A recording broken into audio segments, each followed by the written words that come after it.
Mesdames, Messieurs, bonsoir. Enfin, bonjour plutôt, on est encore au début d'après-midi.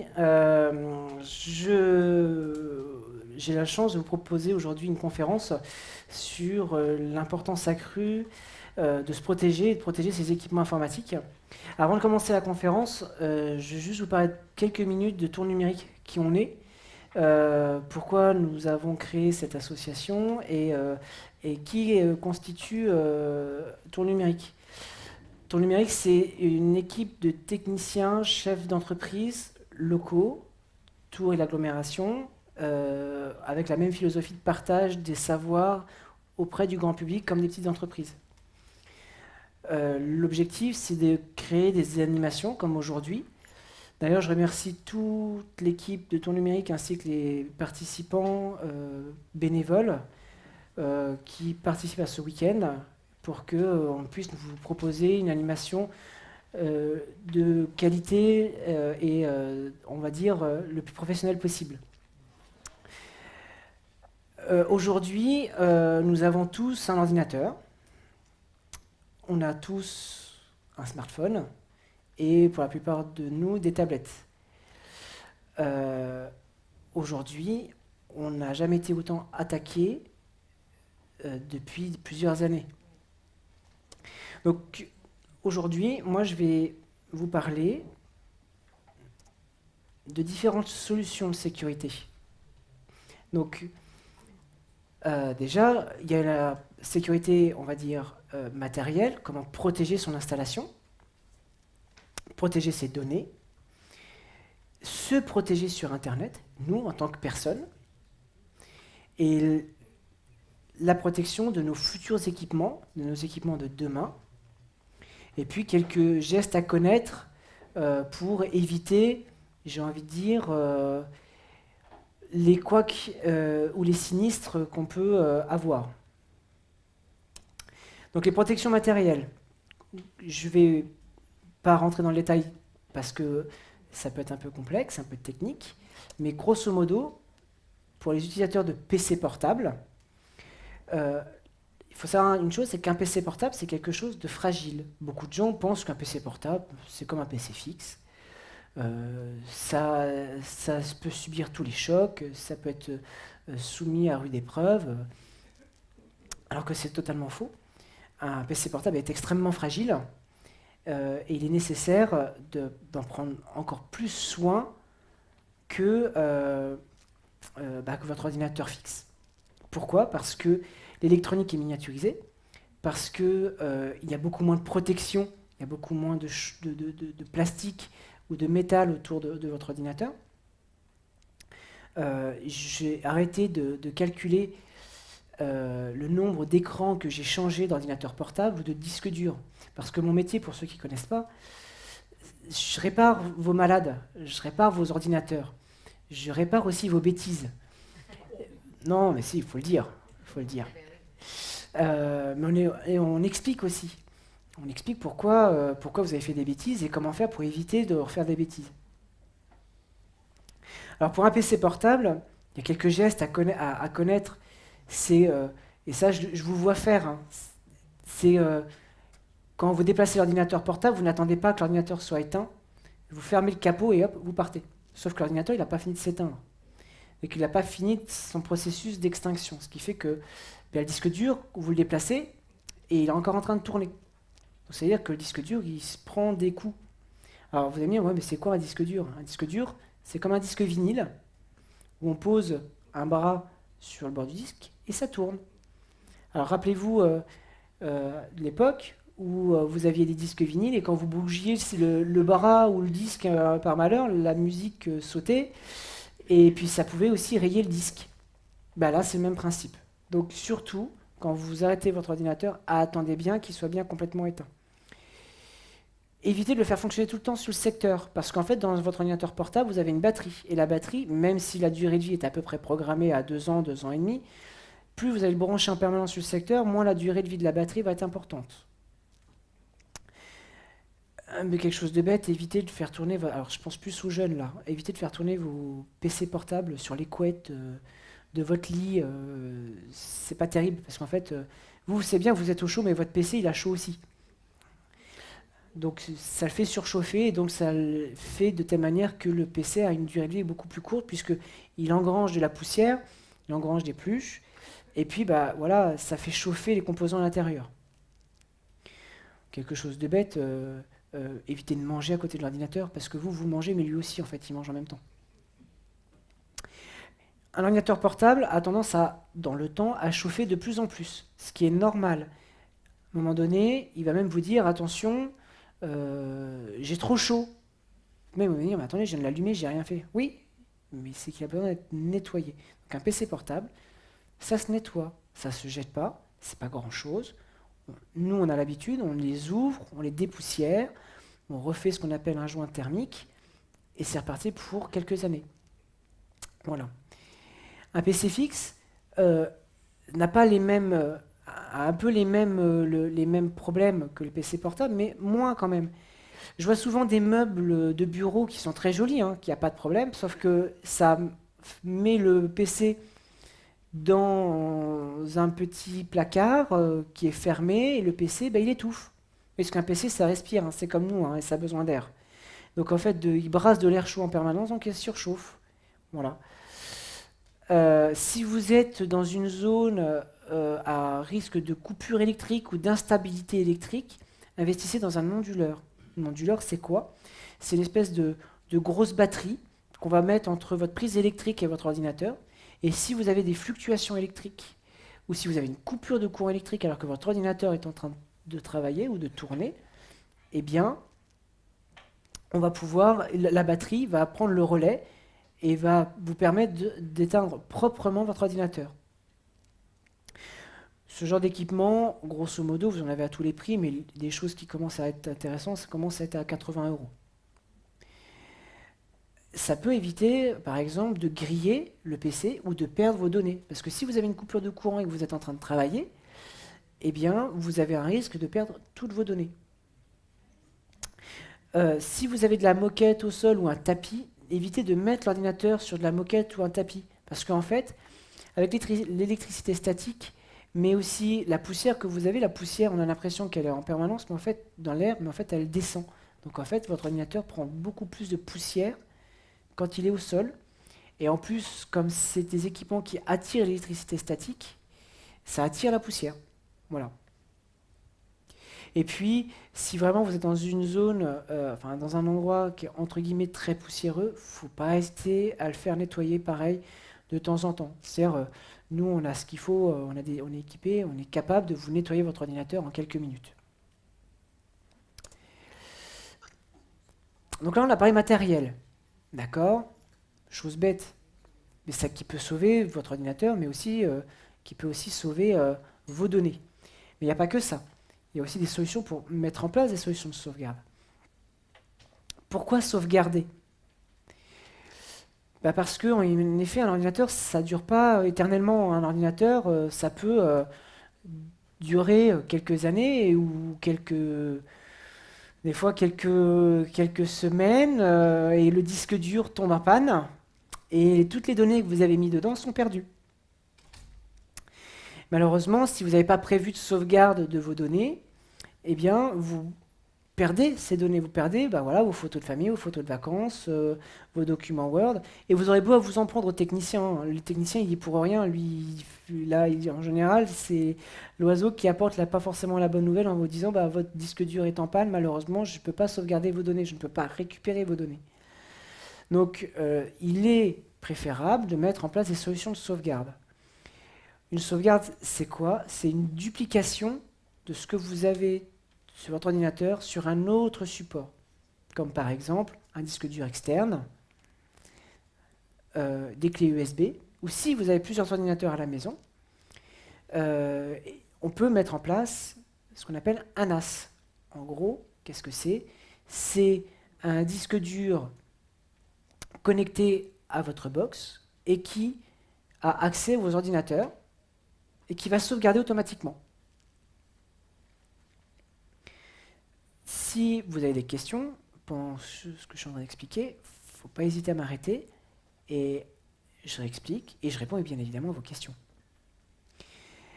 Disque dur externe, les disques durs les disques durs externes, c'est en général des 1 Tera qu'on trouve à l'heure actuelle, mais vous pouvez très bien, si vous avez beaucoup de données, on peut vous fabriquer sur mesure un disque dur externe. On parle aussi de plus en plus, vous en entendez pas. Oui. Alors un disque dur externe, oui, bien sûr, un disque dur externe, c'est comme un disque dur mécanique. C'est que c'est fragile, parce que vous le faites tomber. Bah, un disque dur externe, même s'il est externe, le disque dur intérieur reste à l'intérieur et il tombe, donc il est abîmé. À la limite, c'est une sauvegarde, donc c'est pas encore trop grave si c'est une sauvegarde. D'accord. Euh, Et puis, ça c'est soumis aux pannes mécaniques, comme un disque dur normal, hein. Il ne faut pas se leurrer, un disque dur externe, ça n'a pas une durée de vie plus importante qu'un disque dur d'ordinateur normal. C'est pour ça que j'ai un jour un client qui m'a donné une petite expression que j'aime beaucoup et que je réutilise souvent, ceinture, bretelle et parapluie. On verra ça un petit peu plus tard, mais vous allez voir que ce principe-là est très bien. Donc j'en étais sur les solutions cloud. Les solutions cloud, vous en entendez partout à la télé. Les opérateurs vous en parlent. Et puis vous avez sûrement entendu parler de Dropbox, de OneDrive, Google Drive. Bon. Tout ça, ce sont des clouds. Mais qu'est-ce que c'est? Un cloud, c'est un espace de stockage sur Internet qui vous est dédié, qui est sécurisé par votre adresse email et votre mot de passe, et qui a pour objectif de sauvegarder ce que vous allez lui donner. Je répète, ça a pour objectif de sauvegarder ce que vous lui donnez. Ça ne se fait pas en automatique. C'est-à-dire que ce n'est pas parce que vous avez un cloud que ça se fait tout seul, hein. Non, il faut lui dire, voilà, ça c'est un dossier qui est pour moi très important, donc je vais le mettre dans mon cloud. Mais le cloud n'a pas que pour but de sauvegarder, ça aussi, et j'ai trouvé ce dessin très bien fait, ça aussi pour but de partager entre vos différents équipements, parce que, bah voyez, j'ai un PC portable, j'ai un smartphone, j'ai une tablette, j'ai besoin d'accéder à des données de ma tablette, eh bien, je vais me connecter à mon cloud et je vais pouvoir récupérer les données qui me sont importantes. En somme, on l'a un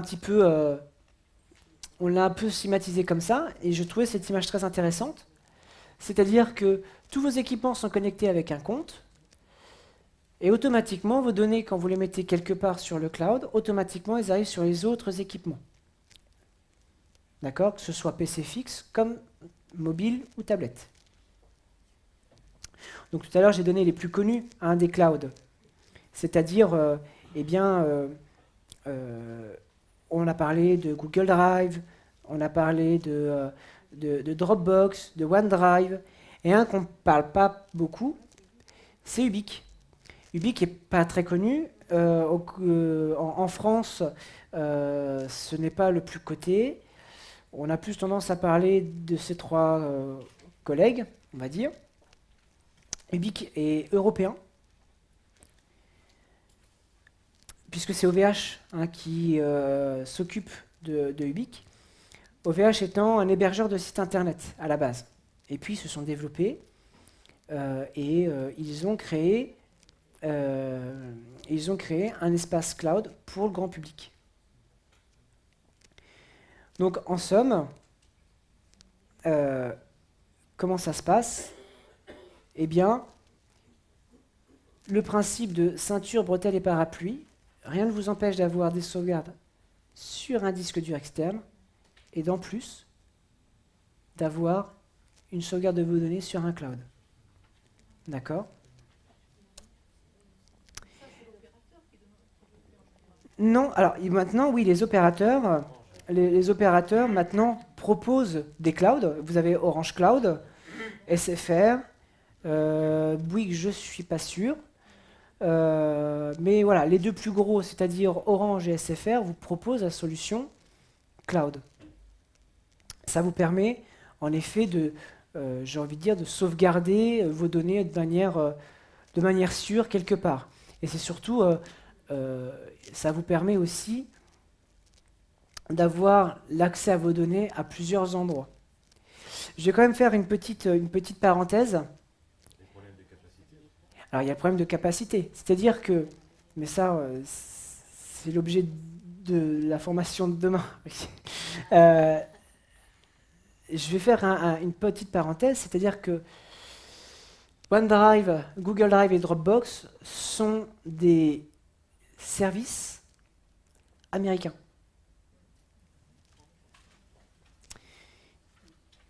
Donc, vous êtes sous l'égide de la loi américaine.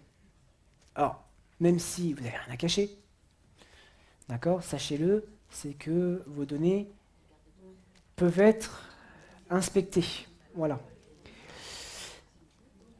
Ubique, c'est pour ça que j'ai fait j'ai voulu mettre un français. C'est pas un français, c'est pour ça que j'ai voulu mettre un européen, parce que OVH dépend quand même malgré tout un peu plus de normes un peu moins strictes, on va dire, un peu plus souples que ce qu'on peut avoir sur les autres opérateurs.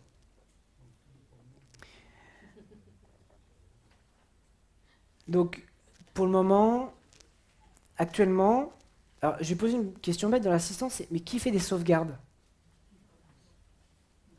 D'accord. Ok. En général, vous utilisez quoi pour sauvegarder? Disque dur. D'accord. Clé USB.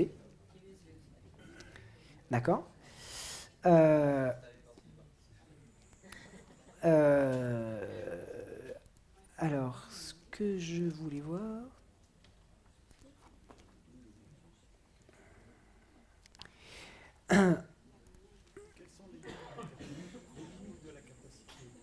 Les limites de capacité de quel produit? Alors, en effet, les clouds, l'ouverture de compte est gratuite. D'accord? Vous pouvez donc ouvrir un compte chez n'importe quel prestataire et le prestataire vous met à disposition une certaine capacité. Par exemple, Google Drive vous met 25 gigas de disponible. Ubique de mémoire, c'est pareil. Et puis, dès que vous allez atteindre la capacité des 25 gigas, il va falloir payer. Alors, vous pouvez, mais après, ça veut dire qu'il va falloir jongler entre les deux. Alors, peut-être pour vous, mais pour certaines personnes, ça peut être plus compliqué. Et puis, c'est quand même bien d'avoir, entre guillemets, tout sous le même compte, parce que ça veut dire que si vous avez accès, il faut réfléchir sur quel compte vous avez mis les données, etc. Après, en effet, vous avez la possibilité de prendre un abonnement. Moi, par exemple, j'ai pris un abonnement chez Google Drive. Voilà. Ça me coûte 2 euros par mois. Voilà. Ubique, par exemple, ça coûte 10 euros par an. Donc, c'est pas des coûts énormes. Mais ça permet de se mettre vos données en sécurité. Et ça l'augmente jusqu'à quelle capacité? Alors, non, pas illimité. C'est pas on n'est pas illimité. Moi, j'ai pris un abonnement à 100 gigas. Donc déjà, 100 gigas, c'est pas souvent que nous, parce qu'on je vois, pardon, je vois beaucoup de machines. C'est pas souvent qu'on voit 100 gigas de données. Christopher, qui est aussi technicien avec moi, la moyenne de vos données, sauf cas exceptionnel, on s'entend, c'est entre 30 et 40 gigas de vos données. Bon, après, vous avez des cas exceptionnels où il y a beaucoup de photos, beaucoup de données, beaucoup de choses. hein. Mais en moyenne, déjà, 100 gigas, vous avez de quoi vous occuper. Euh, ensuite, j'ai envie de dire, les disques durs externes, c'est bien, puisque ça vous permet aussi de mettre en place une sauvegarde parallèle au cloud. Et vous avez des logiciels qui sont gratuits. Donc je vais vous en présenter un. Des jeux de sauvegarde automatique. Tout à fait. Automatique. Il n'y a pas un danger avec une sauvegarde automatique. Si on efface quelque chose sur son ordinateur, c'est effacé dans le cloud aussi. Ah bah oui, c'est-à-dire que c'est à vous aussi de faire attention. Alors, c'est à vous de faire aussi attention à ce que vous faites. Mais dans le logiciel de sauvegarde automatique, vous avez la possibilité de garder plusieurs versions de vos sauvegardes. Et moi, je vais vous en présenter deux, qui sont... Alors, le premier s'appelle Cobian Backup. Alors, on va y aller ensemble. Alors, hop. Et ce sont des logiciels qui sont gratuits. Alors, la connexion Internet un petit peu lente maintenant. Yes. Cobian Backup. Je vous le mets... Alors, attendez. Ah oui, d'accord. Excusez-moi. J'avais oublié. Voilà. Cobian Backup. Ce petit logiciel est gratuit. Vous pouvez le télécharger, l'installer, et vous avez des explications sur comment faire pour sauvegarder de manière automatique vos données. D'accord ? Alors là, vous l'avez, le site est en anglais, par contre, vous avez ce qu'on appelle les tutoriels qui sont en français. Hein. Donc Cobian Backup, c'est un petit logiciel qui a pour objectif de dire je sauvegarde vos données, donc c'est à vous de dire mes données importantes sont à tel endroit et je veux que tu me les sauvegardes à tel endroit. Vous pouvez planifier aussi ce qu'on appelle une tâche de sauvegarde. D'accord, qui va vous permettre de dire, bah voilà, par exemple, tous les lundis à midi, tu me fais une sauvegarde. Votre disque dur externe, il est branché, il fait la sauvegarde. D'accord? Et un autre. Oui.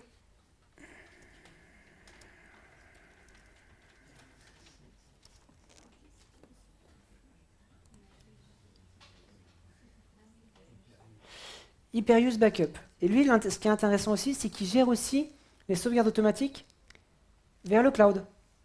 C'est-à-dire que si vous avez un compte Dropbox ou Google Drive, il vous permet de sauvegarder vos données sur le cloud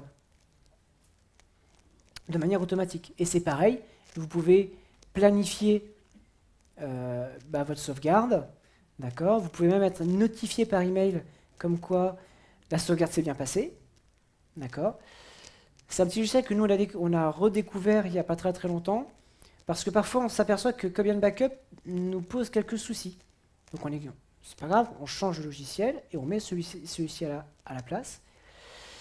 Et les deux logiciels permettent de faire aussi ce qu'on appelle les sauvegardes horodatées, donc c'est-à-dire avoir plusieurs versions de sauvegarde. D'accord? Et le disque dur externe, on l'enlève si on a programmé le lundi, après Oui. on peut l'enlever. Et c'est même recommandé de l'enlever le lundi. Hein, c'est même recommandé.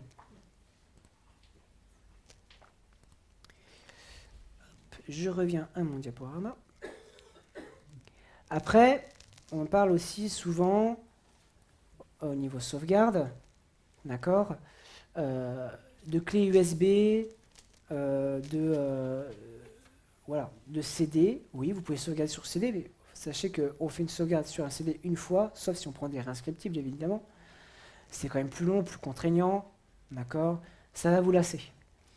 Les clés USB, attention, une clé USB, ça se grille. Hein, c'est-à-dire que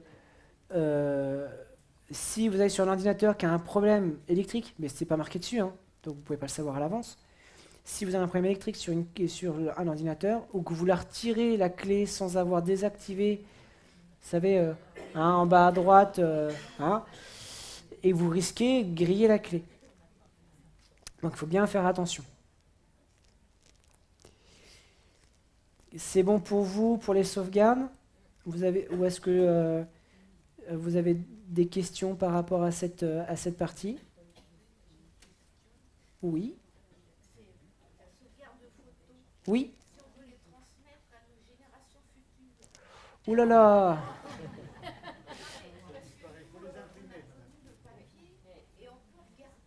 Oui. Ouais.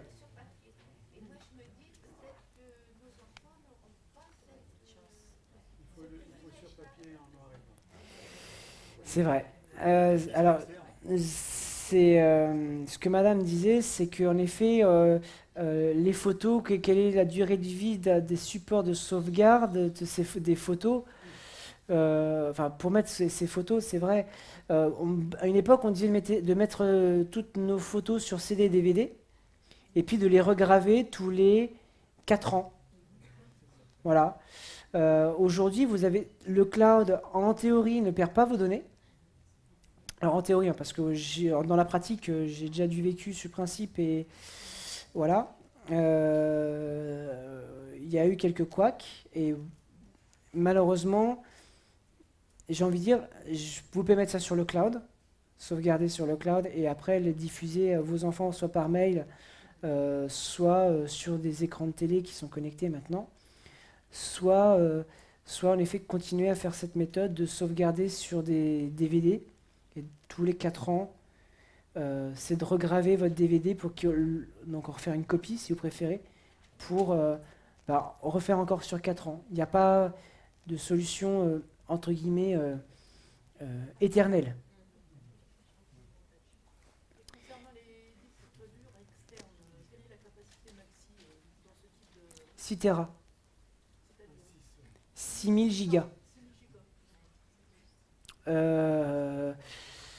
On peut même monter encore plus. Je pense qu'on peut même encore monter plus. Mais voilà, pour le grand public, on est capable de monter jusqu'à 6 Tera, à ce que ce soit des tarifs à peu près raisonnables. Mais Il faut éviter, hein, il vaut mieux des 1 ou 2 terras.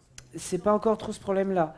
C'est le problème de la capacité. Ça dépend de la quantité de données. Si vous avez 2 Tera de données à sauvegarder à chaque fois, les disques de 2 Tera vont être limités, hein. Vous ferez une sauvegarde et point barre. Après, vous avez des solutions de sauvegarde, on en parlait tout à l'heure. Vous avez des solutions de sauvegarde réseau, d'accord? On parlait des NAS. Je suis monté jusqu'à... je vais vous dire une bêtise, mais je crois que je suis monté jusqu'à 70 Tera. Bon là par contre, c'est réservé quand même soit des entreprises ou des gens qui ont vraiment énormément de données et qui souhaitent vraiment les sauvegarder, hein. Voilà. Mais je suis monté jusqu'à 70 Tera, ouais. Et on pouvait encore monter encore plus. Oui, Quelle est la durée de vie des informations sur un disque dur? le temps de durée de vie du disque dur. C'est-à-dire aléatoire. Pour ceux qui me connaissent bien, ça va vous faire sourire. Vous allez me prendre, je vais vous raconter une théorie. C'est qu'une théorie, hein. Après, vous allez me prendre pour un fou, mais c'est pas grave.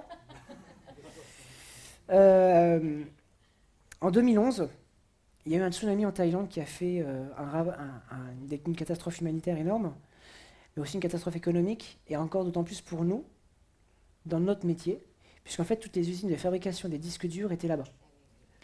Et je peux même vous dire la date de ce tsunami, c'est le 5 novembre. Vous allez me dire, mais pourquoi, comment ça se fait que tu te souviens de ça comme ça? Parce qu'en fait, le 5 novembre, en 2011, on faisait une conférence, et on avait le catalogue de Noël qui était fait. Et le 6 novembre, le prix des disques durs a été multiplié par 4. C'est-à-dire qu'un disque dur que vous achetiez à l'époque les 500 gigas, vous les achetiez 50 €, et bien ils en valaient 180, hors taxe. Voilà. Donc ça a été très très compliqué pendant quelques mois. Et on s'est aperçu que depuis cette époque, les disques durs pètent, excusez-moi ce thème familier, mais tombent en panne plus régulièrement.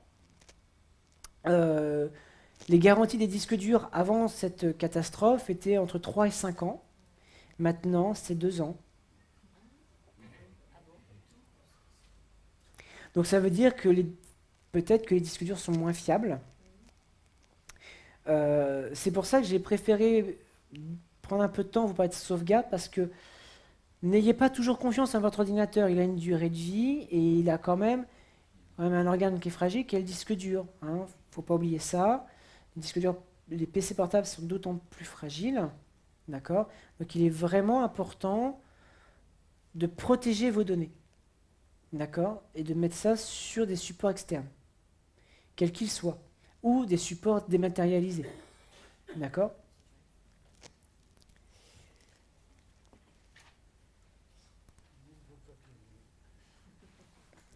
Maintenant, on va parler un petit peu plus se protéger sur Internet. Pourquoi se protéger sur Internet? Bah parce que c'est pareil, ce que je veux dire, c'est pas très drôle et je fais un peu un comparatif qui ne l'est pas, mais on parle de terrorisme avec je veux dire, des ignominies qui se passent partout dans le monde, mais vous savez que sur Internet, c'est un peu la même chose. On a en ce moment des attaques virales qui sont d'une violence énorme. Vous avez ce qu'on appelle de l'usurpation d'identité qui est très très importante. C'est simple, hein, depuis 2015, septembre 2015, ne me demandez pas pourquoi, je ne sais pas. En septembre 2015, on n'a jamais eu autant d'attaques virales, autant d'usurpation d'identité. On n'a jamais autant parlé de la sécurité des utilisateurs sur Internet. Donc nous, on vous a concocté une petite trousse à outils de logiciels à avoir sur votre ordinateur pour vous prémunir.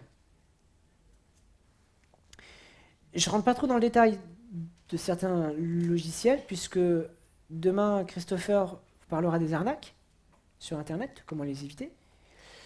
Donc en fait, nos conférences sont un petit peu côte à côte. Donc il y a des choses que je vous parle moi aujourd'hui, d'autres choses que Christopher va parler demain. En fait, depuis un certain temps, on parle de ransomware. Est-ce que vous savez ce que c'est? Bon. Exact, c'est une prise d'otage de vos données. C'est-à-dire que vous recevez un mail de gens que vous connaissez, ou pas, mais c'est souvent des gens que vous connaissez. Et dedans, vous avez une pièce jointe. Bon, c'est mon copain qui me l'envoie, ou c'est quelqu'un de la famille qui me l'envoie, donc c'est bon, je vais l'ouvrir.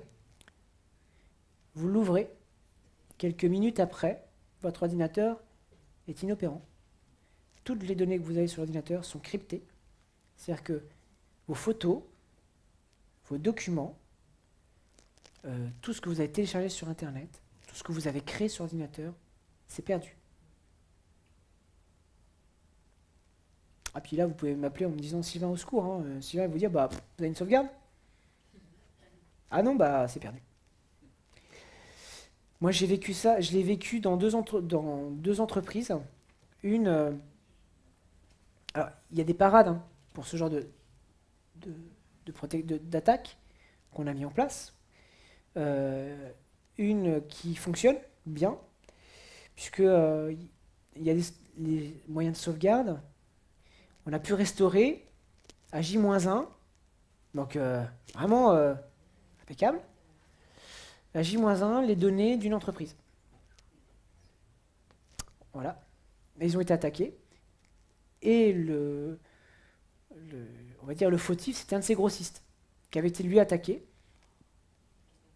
Et c'est pas un petit, hein. Je peux pas donner le nom, j'ai pas le droit. Mais il a bien été attaqué. Donc c'est pour ça que nous on a dit, il faut quand même qu'on fasse quelque chose, il faut qu'on trouve des parades, et puis il faut qu'on vous en parle. Il faut qu'on vous parle de tout ça. Parce que si vous êtes attaqué et que vous perdez toutes vos données, bah imaginez, vous perdez tout ce que vous avez dans votre ordinateur. Et aujourd'hui, dans un ordinateur, on a toute notre vie. Il faut être honnête, on a toutes nos photos de vacances, on a toutes nos photos de famille, et des souvenirs, on a des courriers, on a des documents importants. Imaginez tout perdre. C'est pour ça que j'insiste, faites des sauvegardes. Protégez-vous. Protégez votre ordinateur, mais protégez-vous aussi en tant que personne. Pour ça, il n'y a pas forcément besoin d'un investissement qui est énorme. Le premier logiciel que je vais vous parler, il est gratuit. C'est Cleaner.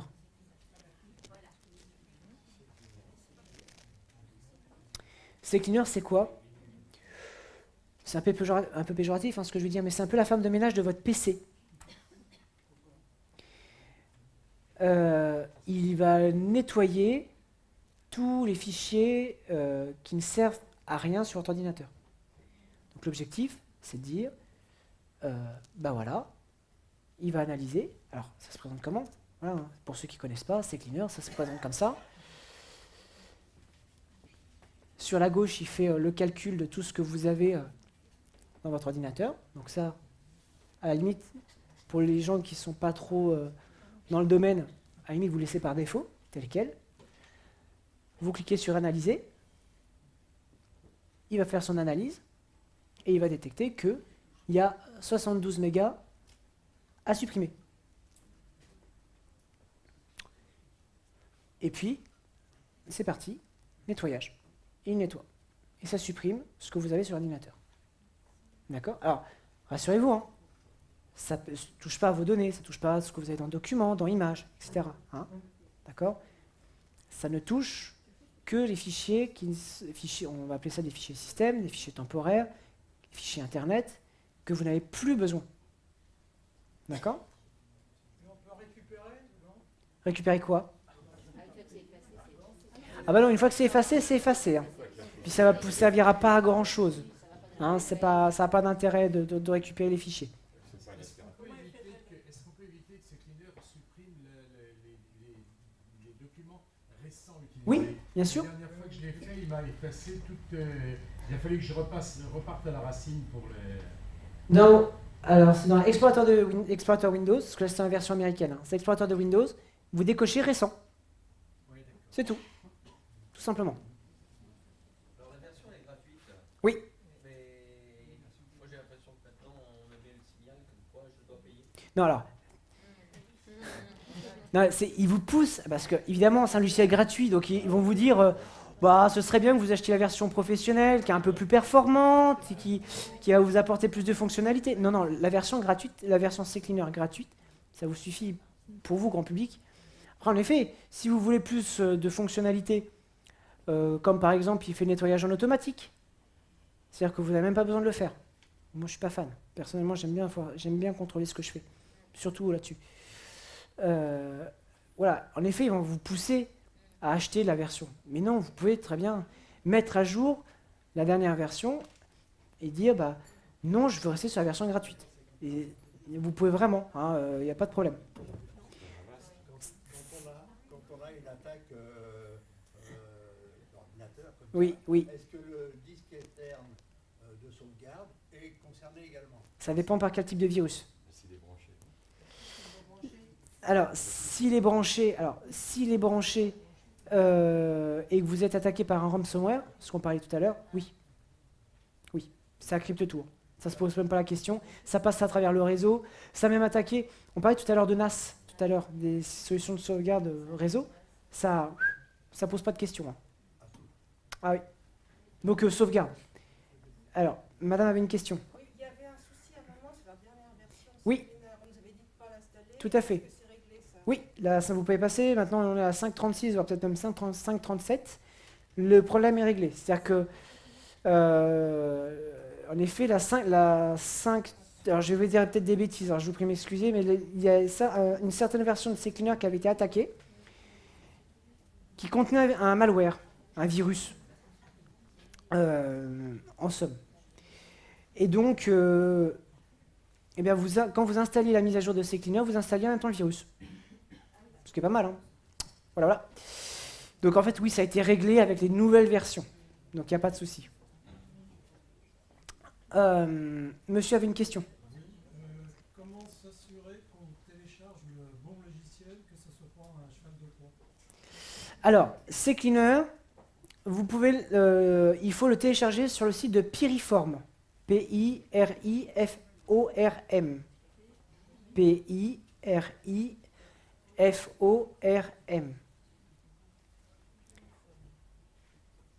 Puisqu'en fait, c'est l'éditeur.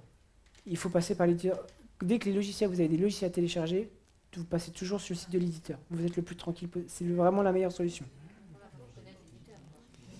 Parce que des fois, on connaît que le nom. Oui. Et par exemple, vers des sites genre 01. Alors les sites de téléchargement, méfiez-vous. Hein, madame me posait la question. Les sites de téléchargement comme 01net, Clubic, etc. Attention, parce que à une époque, 01net, vous installez plein de crasses, pour être poli, avec le logiciel. D'accord? Donc si vous voulez, c'est pour ça que j'aime bien dire passer sur le site de l'éditeur. Et puis, il faut vous dire un truc, hein, vous avez un outil qui est extraordinaire sur Internet. C'est même votre meilleur ami. Google. Pas toujours, mais sur Google, vous pouvez trouver, en tapant le nom, le site de téléchargement. Puis dès que vous voyez que ça sent bizarre, arrêtez tout. Hein, voilà. Quelle est la différence avec un antivirus? On va y aller. Oui.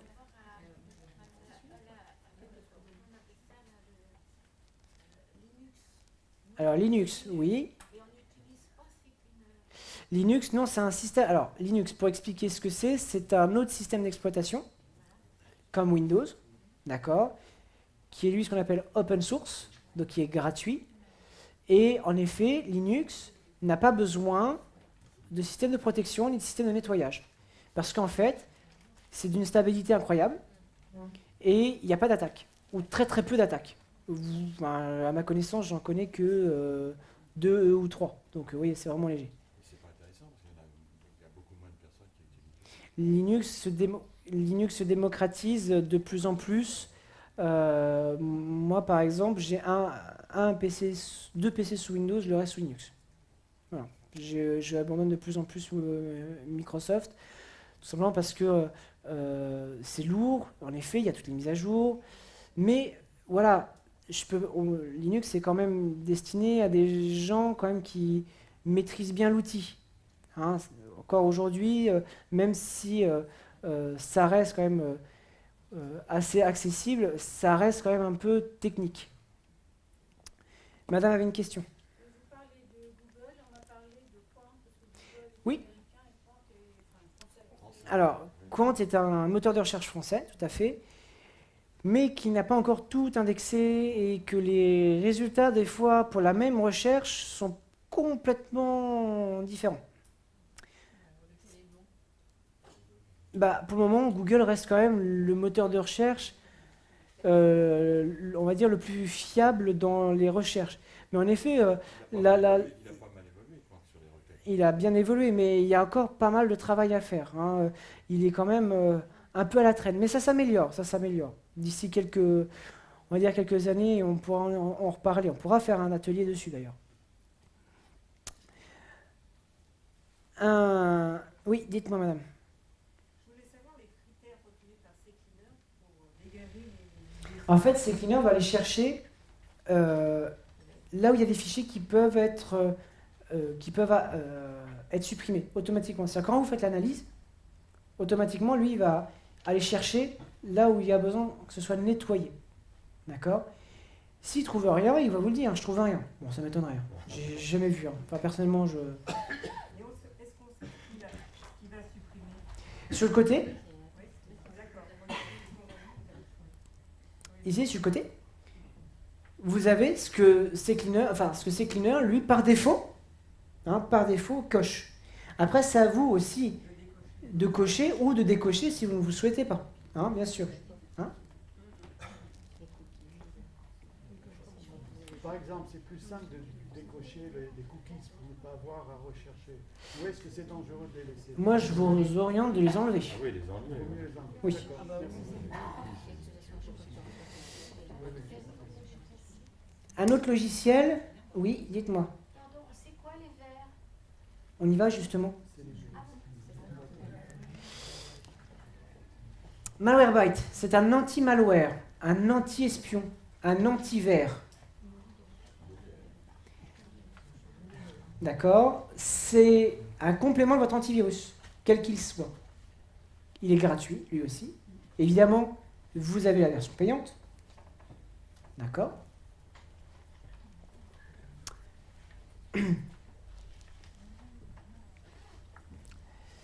Ça vous permet de protéger encore plus en profondeur votre machine. Alors je répète, hein, les deux logiciels que je vous ai parlé sont des logiciels qui sont gratuits. D'accord? Donc Malwarebytes vous permet de nettoyer de manière régulière votre machine de différentes infections. Alors, pour vous faire sourire, avec les copains, on essaye de battre des records. C'est au PC qui aura le plus de virus. Je crois que c'est moi qui ai le record pour le moment. 8900, je crois, un truc comme ça. Enfin. Christopher, la dernière fois, il était pas loin. Hein, il était vraiment pas loin. Et en combien de temps vous avez accumulé ces... Ah non, c'est pas moi, hein, c'est PC de quelqu'un. Hein, c'est, alors je sais pas. Ah oui, parce que Oui, mais bon... C'est PC de quelqu'un qui nous a demandé à dépanner. Et en combien de temps? Vous savez pas? Aucune idée. Aucune idée. Après, ça dépend aussi de l'utilisation que vous en avez, sur quel site vous allez, si les sites sont plus ou moins protégés, savoir si c'est plus ou moins propre. Et puis, ça dépend aussi de l'entretien que vous avez de votre ordinateur. Si vous ne faites jamais d'entretien de votre ordinateur, ça s'accumule. Et donc, à un moment donné, ben voilà. On arrive à avoir des records comme ça. C'est aussi, par exemple, si vous utilisez des logiciels craqués, des logiciels pirates. Les logiciels pirates, dedans, vous avez des programmes informatiques qui sont considérés comme malveillants par les antivirus et les anti-malware. D'accord? Malwarebytes, on en est à la 3e version de cette protection. Il faut mettre ça avec l'antivirus? Oui, madame. Ça vient en complément. C'est laquelle dernière version? La version 3. C'est la toute dernière version. Donc pareil, hein, pour aller le chercher, notre ami Google, Malwarebytes. Voilà. D'accord? C'est-à-dire que... Et il Oui, propose pas. oui, oui. Si je suis déjà infecté, Oui. le... Ah, vous pouvez le télécharger et le nettoyer, sans problème. c'est pas uniquement l'installation avant d'être infecté. Vous pouvez, même si vous êtes infecté, vous pouvez le télécharger et l'installer et nettoyer. Sur la tablette, c'est pareil? La même chose? Ce que je vous donne comme outil, c'est valable pour PC et tablette, et les Mac. Alors attendez, ce que je vais vous montrer, si j'y arrive...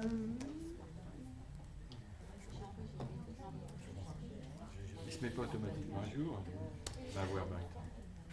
Malwarebytes. Si quand vous alors il se met à jour, on va y aller, mais justement, Malwarebytes, vous voyez, dès qu'on tape Malwarebytes dans Google, le premier qui tombe, Malwarebytes.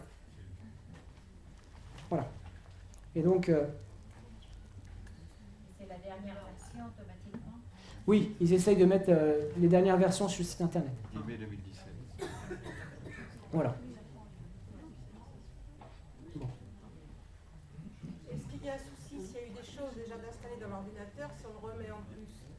C'est-à-dire, Compatibilité. C'est-à-dire que quand on vous amène l'ordi, vous mettez des choses dedans. Oui. Et si on remet ça en plus, c'est... alors il faut vous dire une chose, c'est que quand vous nous l'amenez, on vous le met automatiquement. Bah, excusez-moi, hein, mais en fait, on pose pas trop la question, on vous installe CCleaner Malwarebytes, c'est un des premiers trucs qu'on fait. Pardon? On est sûr de l'avoir. Il faut aller dans les jeux. Alors, si c'est nous, si votre PC est passé entre nos mains, vous avez 90% de chances que ce soit installé. Alors, les 10%, c'est l'oubli. Mais en général, vous l'avez. Alors, vous avez une icône sur le bureau qui s'appelle Malwarebytes. Et sinon, vous allez dans Démarrer, tous les programmes, et vous allez avoir Malwarebytes qui va apparaître. Et sur la tablette? Et c'est une application que vous téléchargez soit dans votre App Store ou dans votre Play Store. D'accord? S'il vous plaît, Oui. quand j'allume mon PC là, depuis 2-3 jours, j'ai le petit écran là, qui se met sur le côté, la bête méchante là.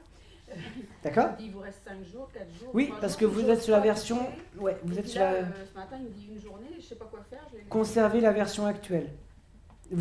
Ça vous propose de basculer sur la version gratuite. Il faut lire ce qui vous marque, et vous avez la possibilité de basculer sur la version gratuite. C'est marqué à un moment donné. Mais là, elle est gratuite, parce que je l'utilise. Alors, j'y vais justement. Malwarebytes, quand on télécharge la version, il vous offre pendant 30 jours la version premium. Donc c'est la version que vous pourriez acheter. D'accord. Et puis au bout des 30 jours, ils vous disent ce serait bien que vous l'achetiez parce que ça fait 30 jours. Hein? Bon.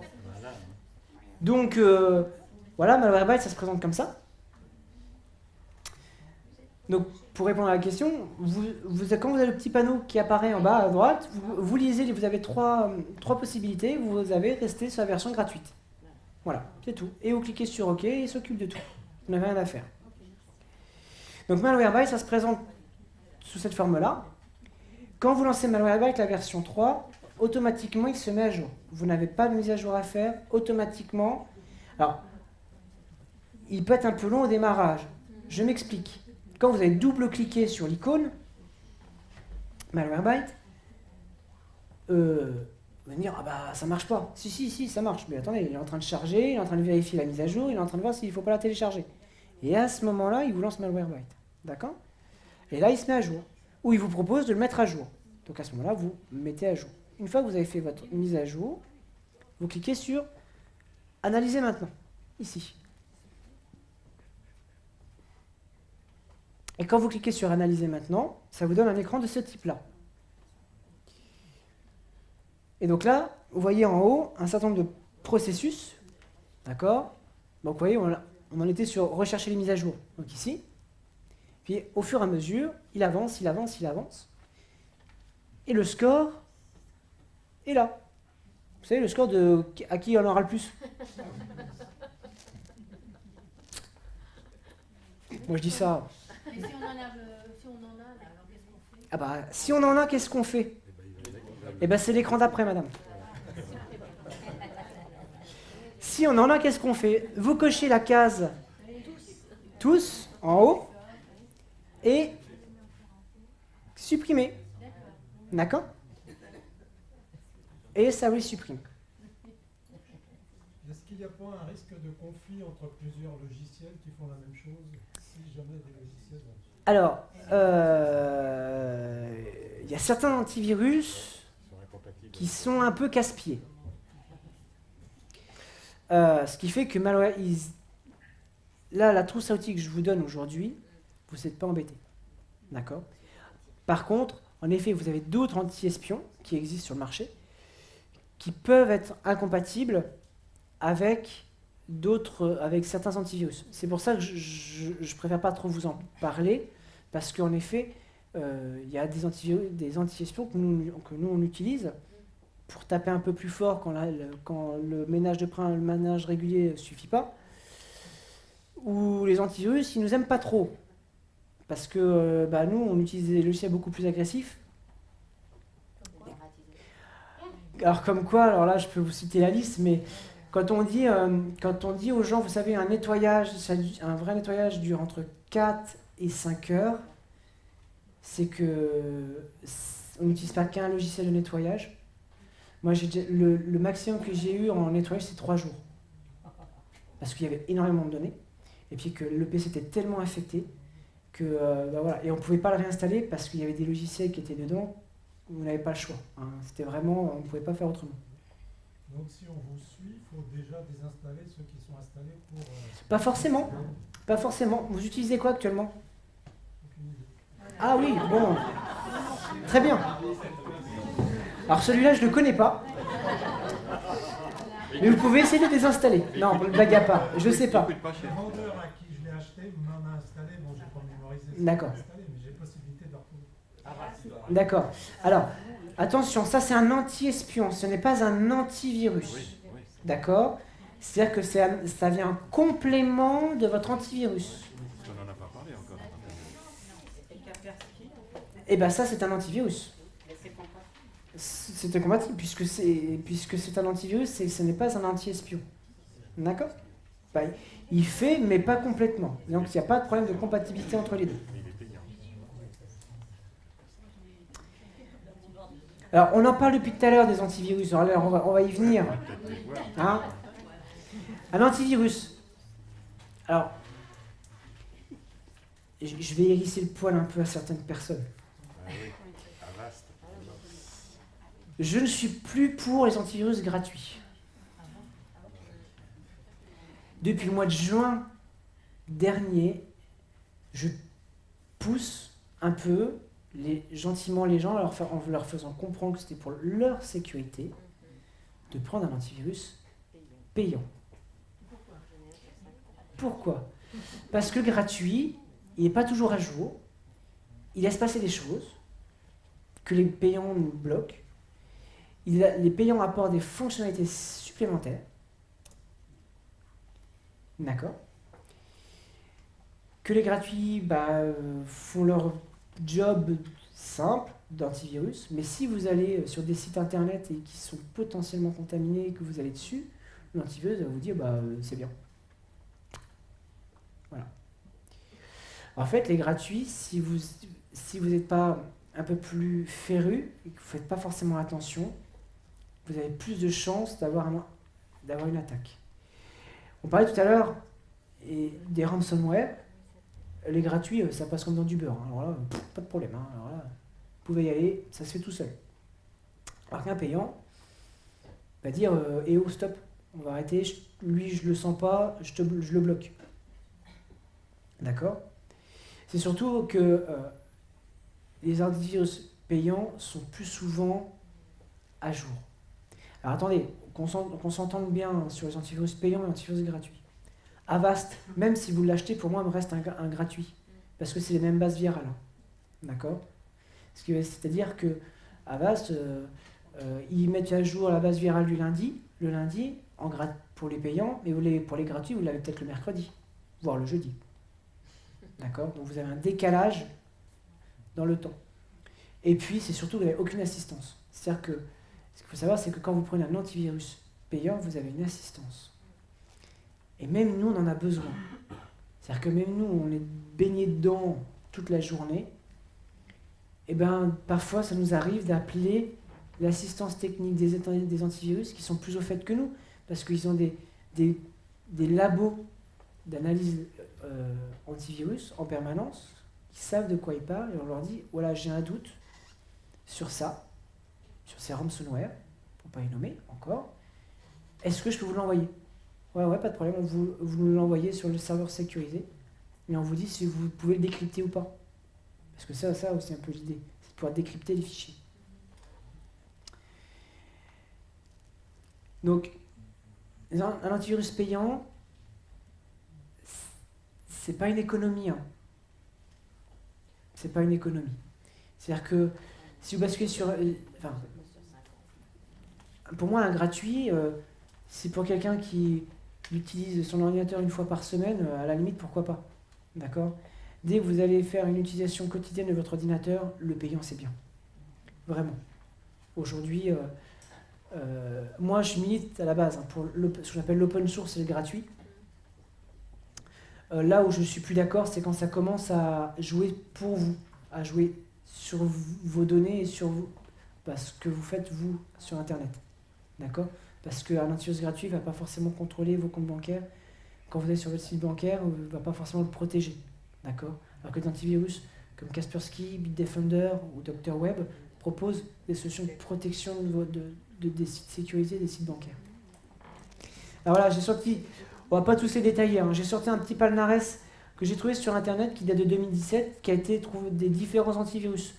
Ne tenez pas forcément compte des premiers, deuxièmes, etc. Ça vous donne une idée déjà des plus connus. Donc on parlait tout à l'heure de Kaspersky, Norton, Bitdefender, d'accord ? D'autres moins connus, Gdata, que nous on a installé pendant un certain temps, qui fonctionne plutôt pas mal. F-Secure, que moi j'aime moins. D'ailleurs, Orange a abandonné F-Secure, puisqu'ils sont basculés sur du Kaspersky maintenant. Ah oui, tiens, je pense à ça. Vous savez, les opérateurs vous proposent toujours des packs logiciels, enfin des packs sécurité à entre 5 et 9 euros par mois. Ah si. Faut éviter. Parce que Attendez, 5 euros, faites un calcul, 5 euros par mois. Ouais, ça fait 60 euros quoi. À 60 euros, regardez, vous achetez un antivirus, pour moins cher quoi. Hein. Donc oui, 50 euros, vous avez une protection. Hein. Le meilleur c'est lequel? Il n'y a pas de meilleur. Il n'y a pas de meilleur. Du moment que vous êtes sur un antivirus payant, nous on a tendance, alors justement j'allais y venir, nous on a tendance à travailler avec un antivirus qui s'appelle Dr Web, qui n'est pas connu, qui est le gros concurrent de Kaspersky, et qui n'est pas très cher, puisque il coûte entre 30 et 35 euros pour 2 ans. Pour un poste ou pour plus? Pour un poste. Une Après, licence pour plusieurs? il y a des solutions pour plusieurs postes, si vous avez plusieurs postes à votre domicile, évidemment. Parce que Bitdefender, c'était ça l'avantage. Donc je vous les passe, comme ça vous permet de voir un petit peu les différents antivirus. Oui. Pensez-vous des 7? Et Z est très utilisé par les revendeurs informatiques. Ça marche plutôt pas mal. Voilà, ouais, non, je suis pas contre. Voilà. Moi, vous savez, je suis pas compliqué. Vous avez l'antivirus payant, très bien. Il est à jour, très bien. Vous en êtes satisfait? Oui. Vous savez l'utiliser? Oh, oui, oui. Bon, restez comme ça. Il vous protège bien. Est-ce que vous voyez que quand vous faites une analyse, il vous détecte des choses? Oui. Bon, c'est que ça va. C'est qu'il fait son job. D'accord? Par contre, vous êtes sur un antivirus payant que vous ne maîtrisez pas bien, que vous trouvez cher, que quand vous faites les scans, il ne vous détecte rien, ou au moins un des trois. Voilà. Il y a quelque chose qui est pour moi important, que vous maîtrisez, que vous savez l'utiliser, c'est-à-dire que vous savez faire des analyses sur l'ordinateur avec, d'accord? Et que quand vous faites des analyses, qui vous détecte des choses. Parce que si vous détectez rien, c'est-à-dire qu'il ne fait pas complètement son job. Ou alors si vous savez, vous n'avez pas utilisé l'ordinateur pendant un certain temps. Oui.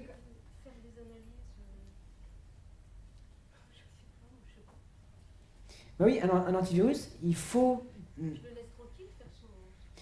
Alors, l'antivirus, ce qu'il faut savoir, c'est qu'il faut de temps en temps passer un coup de serpillière, voir si tout va bien. C'est-à-dire qu'il faut le lancer et puis faire une analyse.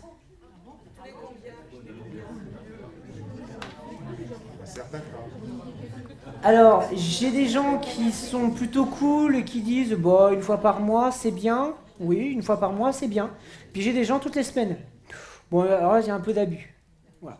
Une fois par mois, si vous utilisez l'ordinateur tous les jours, c'est bien. Et l'anti-malware aussi, alors on fait pas un- C'est cleaner, alors pas tout en même temps, l'un après l'autre. Hein.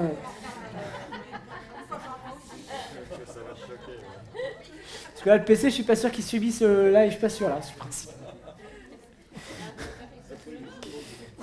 Après, vous m'appelez en me disant, bah, le PC est planté, oui, normal.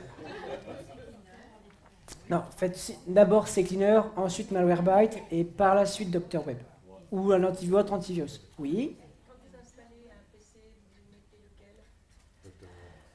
Alors, soit la personne souhaite rester sur du gratuit, donc on propose un gratuit, soit la personne souhaite basculer sur du payant, et nous on recommande vivement Dr Web.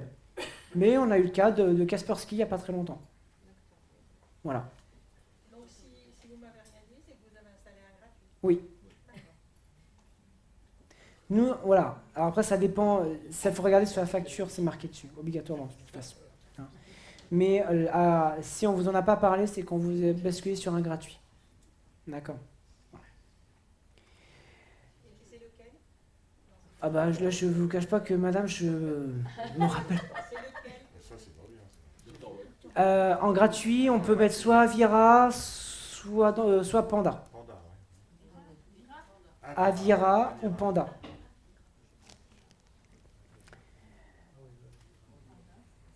Alors, on parlait justement de Dr Web.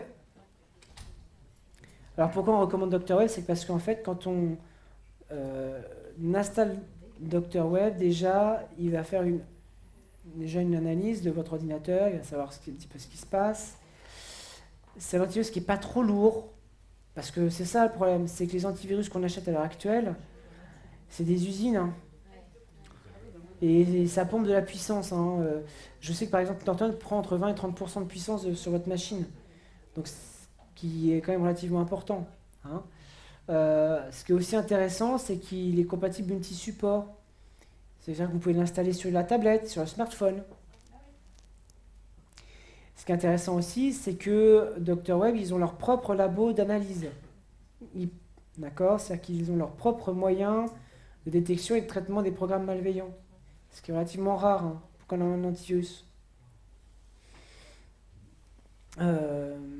Et puis, il est quand même costaud. Pendant que je diffuse les diapos, je vais vous raconter une histoire. Ça va vous laisser le temps de lire par la suite. Ah, c'était pas celle-là que je voulais. Impeccable. Merci. Un monsieur, vous voulez pas entendre parler de gratuit. Et vous voulez pas entendre parler de payant. Pardon. Non, je veux rester sur les gratuits, ça me va très très bien, très très bien. Ok, pas de problème. Puis un jour, il était infecté. Bon, on est venu une première fois, on l'a désinfecté, etc. Je dis, mais vous savez, vu l'utilisation que vous en avez, vu sur les sites sur lesquels vous allez, ce serait bien d'avoir quand même malgré tout un payant. Non. Ok, on y retourne une deuxième fois, un mois après. Même chose, hein, même... Bon, là j'ai commencé à dire, c'est pas que je vous aime pas, mais va falloir arrêter, hein, parce que, voilà. Bon, il commençait un peu à dire, oui, mais c'est de votre faute. Bah non, c'est pas de notre faute, c'est quand même pas nous qui allons sur des sites qui sont pas forcément super propres. Donc c'est aussi à vous de faire attention à ce que vous faites avec votre ordinateur. Donc on a fait un cours sur voilà, se préserver, hein. Et puis la quatrième fois ou la troisième fois, je lui dis stop, on va arrêter, je vais vous mettre un payant. En démo, pendant 3 mois. Je l'ai pas revu pendant 3 mois. Parce qu'après, il m'a appelé, il m'a dit, au fait, je vous l'achète. Ah bon? Ah bah ouais, je suis pas embêté, puis dès que je vais sur des sites qui sont pas propres, il me le bloque. Ah bon? Mais pourquoi on n'a pas fait ça il y a 3 mois, il y a 6 mois? Voilà. En fait, Dr Web, c'est un des rares antivirus, et en fait c'est un de mes confrères qui me l'a fait découvrir, c'est un des rares antivirus sur lequel vous avez une protection sur le navigateur internet. C'est-à-dire que vous êtes sur un site internet qui n'est pas propre, il vous le bloque tout de suite. Il vous dit stop, on arrête, le site n'est pas propre. D'accord? Et ça c'est pas mal. On a sur internet, Google, Chrome, c'est la même chose. Alors Google Chrome, c'est votre navigateur internet qui vous permet d'aller sur Google, qui est aussi un site internet. Que ce soit Mozilla Firefox ou Google Chrome, il vous le protégera tout autant. D'accord? Oui? Si on a deux Android, Hmm? il faut qu'on l'achète 4 fois. Non. Vous avez des packages. Alors après, là, je ne connais pas les tarifs comme ça de tête, mais en fait, vous me dites, bah voilà, j'ai un PC sous Windows et j'ai 2 tablettes Android. Eh bien, on prendra un abonnement de 1 an, 2 ans, comme vous le souhaitez, pour un PC et 2 Android. Oui, parce que pour l'instant, j'en ai un sur mon PC Oui. classique. Ouais. Mais après, nous, c'est vrai qu'on a la tablette, les Android, qui pour l'instant n'ont rien. Alors, sur Dr Web, déjà, quand vous achetez la licence, ça c'est nouveau, hein, d'accord, c'est nouveau. Quand vous achetez la licence Dr Web pour un PC, vous l'avez aussi pour la tablette. Après, je ne sais pas si ça fait tablette et smartphone en même temps. Savoir si la même clé peut aller sur les 3 équipements en même temps. Ça, je peux me renseigner, c'est pas un souci. Oui? Dr Web, non. Mac, on met... En théorie, Mac, on ne met pas d'antivirus. Moi, j'en mets quand même. Il y en a. Kaspersky, par exemple, tourne sur Mac, par exemple. Hein. Parce que maintenant, les Mac sont de plus en plus attaqués. Oui. Pourtant, les inattaquables. Non, c'est pas vrai. Il n'y a pas de système inattaquable. Non, c'est pas vrai. Est-ce qu'il y a d'autres questions par rapport à l'antivirus? On nous propose, enfin moi je reçois souvent de la pub pour OneFace PC Cleaners. Non, ça c'est... Non, ça c'est poubelle. On oublie l'idée. faut être infesté par l'ouverture d'un mail ou il faut aller sur la pièce jointe qui est dans le mail pour être infesté? Alors, en théorie, à l'heure actuelle, le fait d'ouvrir le mail ne fait pas que le virus ne propage pas le virus. Par contre, vous ouvrez la pièce jointe, c'est réglé. Ou vous allez sur le lien qu'on vous dit cliquez ici parce que vous avez alors là, parce que vous avez gagné une voiture. Alors là, problème réglé. Ou les impôts qui vous écrivent en vous disant alors moi ça m'a fait beaucoup rire. Les impôts qui vous écrivent en disant qu'ils vous doivent de l'argent et puis que c'est bourré de fautes d'orthographe, quoi qu'il s'améliore quand même, hein, faut être honnête. Hein. Et c'est surtout que ça vient d'une boîte mail Yahoo et que c'est surtout que vous êtes client du Trésor public. Hein, cher client. Ah bon? Ah bon? Ah ouais. Oui?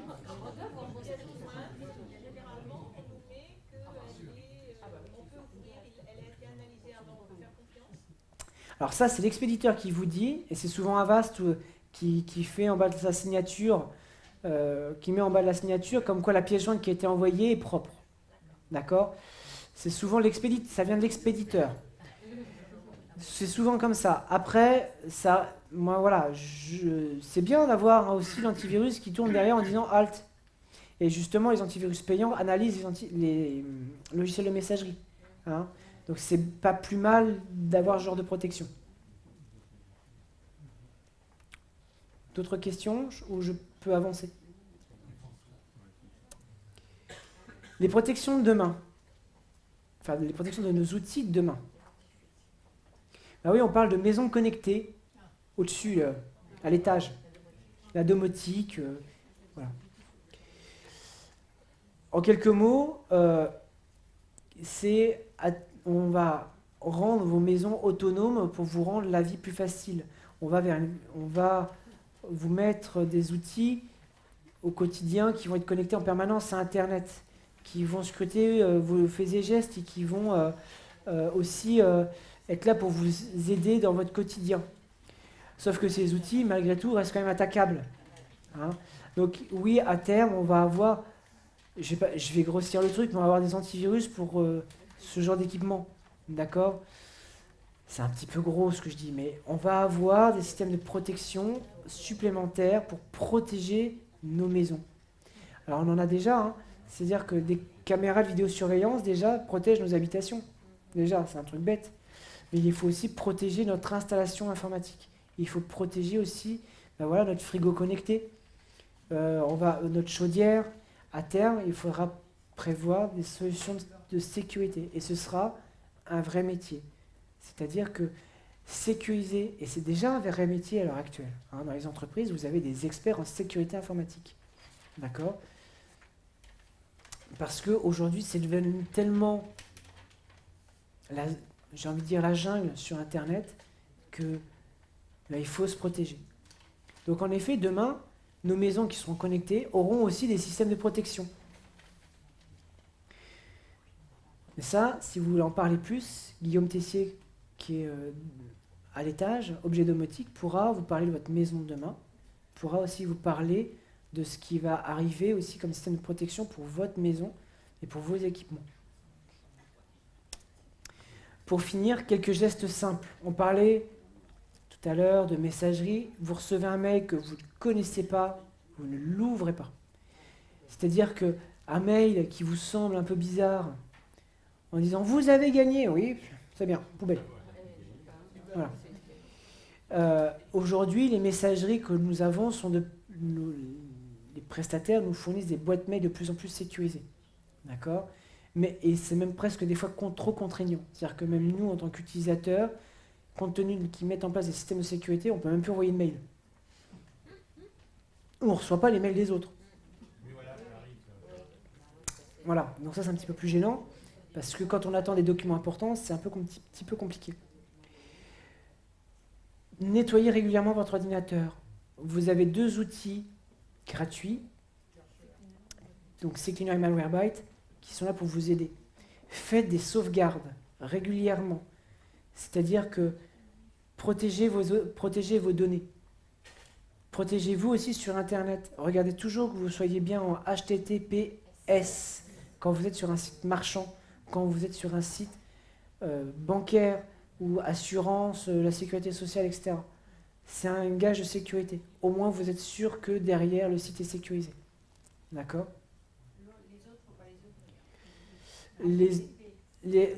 Alors, si c'est des sites d'information, si c'est de la site informatique, par exemple, nous, notre site internet, il n'est pas en HTTPS, puisqu'on ne recueille pas de données.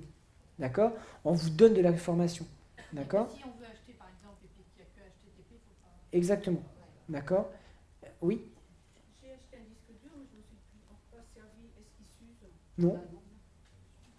Prends la poussière, à la limite, pourquoi pas. Voilà. Ensuite, vous avez des protections. Voilà, protégez-vous avec tout ce qui est système de protection, système antivirus, et surtout, cliquez pas partout, réfléchissez avant de bien savoir si derrière il y a quelque chose. Est-ce que j'ai répondu à toutes vos attentes? Oui. J'ai entendu parler aussi de pare-feu, là, que vous appelez. Oui, les pare-feux, c'est intégré. Le problème, c'est que ça nous bloque certaines applications, Oui. certains blogs. Oui, tout à fait. C'est-à-dire qu'on des fois, on est obligé de désactiver le pare-feu pour accéder à certaines applications. Voilà. C'est qu'il y a un problème de réglage. Il y a un réglage à faire sur votre machine. D'accord ? Mais ça, c'est bon, les pare-feux? De toute façon, vous en avez obligatoirement besoin d'un, et obligatoirement, vous en avez un qui est fourni avec l'ordinateur, qui est le pare-feu de Windows. D'accord ? Vous avez déjà aussi un pare-feu intégré à la box. D'accord ? Et sur les antivirus que vous achetez, vous en avez un obligatoirement aussi. Enfin, vous en avez un si vous prenez la suite complète. Il y a des Et quand bloqueurs on de est pub aussi. sur un site, Mhm. on voit il y a des cookies. Oui, bah oui, Faites oui. OK. Mais on n'a pas le choix. Vous Bah oui, cliquez faut- sur faut OK. y aller. On peut le faire. Ah oui, bah oui, oui, de Ah toute oui. façon, oui. De toute La façon, loi, on peut pas y aller si on porte. si, c'est une obligation légale maintenant, tous les sites qui récoltent vos données sont obligés de l'indiquer par le fait comme quoi ils mettent un cookie. Tout simplement. Et de toute façon, on ne peut pas y accéder si on n'accepte pas les cookies. Faut- il faut cliquer sur OK pour que vous puissiez. Voilà. Oui, parce que Oui. beaucoup d'applications gratuites se payent avec les cookies. Alors, Et donc, on peut pas Voilà. y aller. Il y a des bloqueurs de pub aussi. oui, alors, vous avez dit des fois, on ne reçoit pas les mails. Oui. Alors ça m'est arrivé une ou deux fois, ça c'est embêtant. Comment on peut faire? Mais malheureusement, il n'y a pas trop de solutions. Parce que malheureusement, même nous, hein, on est victimes de ce problème-là. C'est-à-dire que des fois, on vous envoie des mails et vous ne les recevez pas. Alors, il n'y a pas trop de solutions. Ça vient de leur système de protection à eux. Et en fait, à part faire remonter l'info à l'opérateur, il n'y a pas d'autre solution. Et des fois, c'est que des fois, le site, moi, ça m'est arrivé avec Orange, il devait y avoir une maintenance. peut-être Exactement, et vous les recevez quelques jours, le lendemain. À 19h au lieu de. Voilà, j'attendais à 14h. Oui. Après, en effet, vous avez la maintenance en cours, oui, tout à fait. Oui. Oui.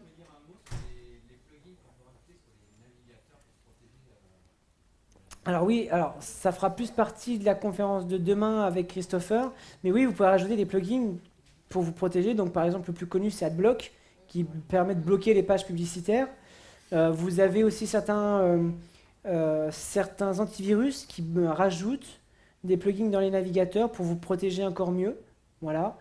Je sais que par exemple, Doctorow ne rajoute pas de plugins. D'accord? Parce que plus on rajoute des plugins, plus ça alourdit le démarrage du navigateur. D'accord? C'est pour ça, il faut y aller avec parcimonie à ce genre de petits trucs. Voilà. Très bien, bah écoutez, je vous remercie de votre attention. Et puis, écoutez, si vous avez encore d'autres questions, moi je suis là jusqu'à ce soir, 18h30, et j'anime l'atelier tablette. Merci à vous.